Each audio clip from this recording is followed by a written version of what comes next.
Portugal já escolheu. Um novo ciclo político começa agora. O que vem depois das eleições? Aceda à informação que não cabe numa manchete.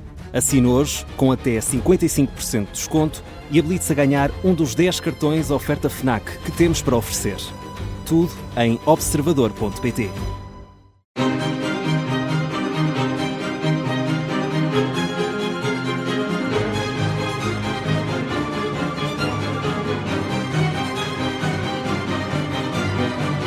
Voltamos aqui ao Centro Interpretativo das Termas Romanas de São Pedro do Sul. Já iremos falar sobre a capela de São Martinho, mas Eduardo Nuno Oliveira tem-nos acompanhado nesta visita guiada.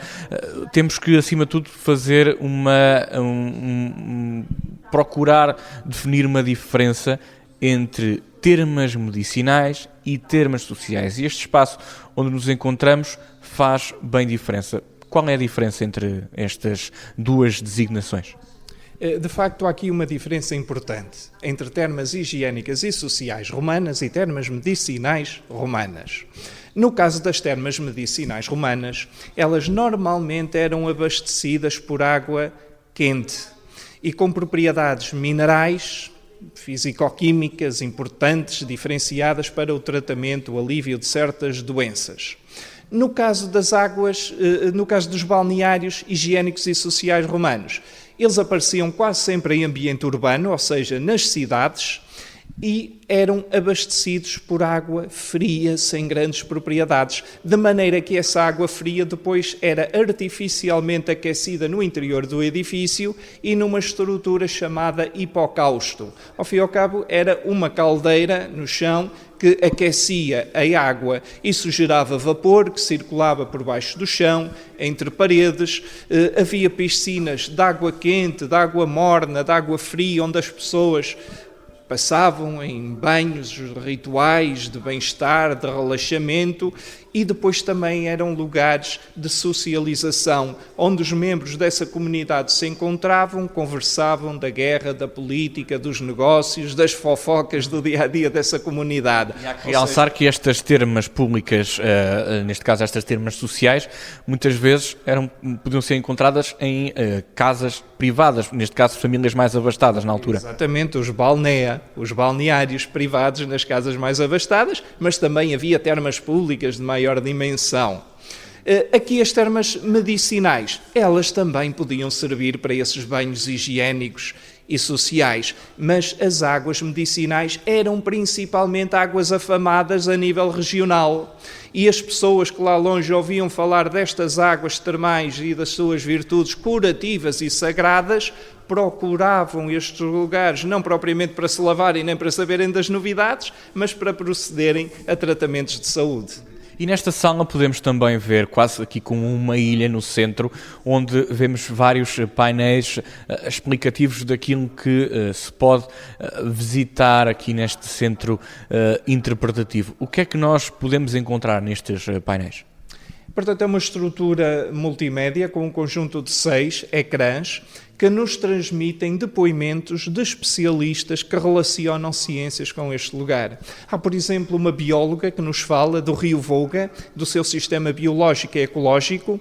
Há um médico especialista em termalismo que fala de águas termais e particulariza com as características, benefícios, tratamentos destas águas de São Pedro do Sul.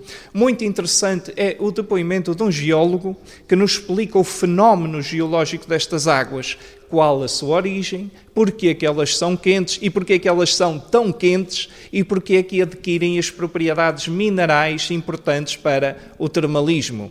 E há também ali, destaco, o depoimento de um historiador e arqueólogo que, em termos gerais, fala de termas romanas.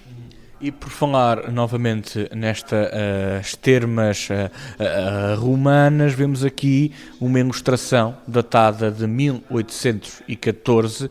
Era uma sala de banhos, mas neste caso não era de São Pedro do Sul, era das Caldas da Rainha. Porquê é que está aqui?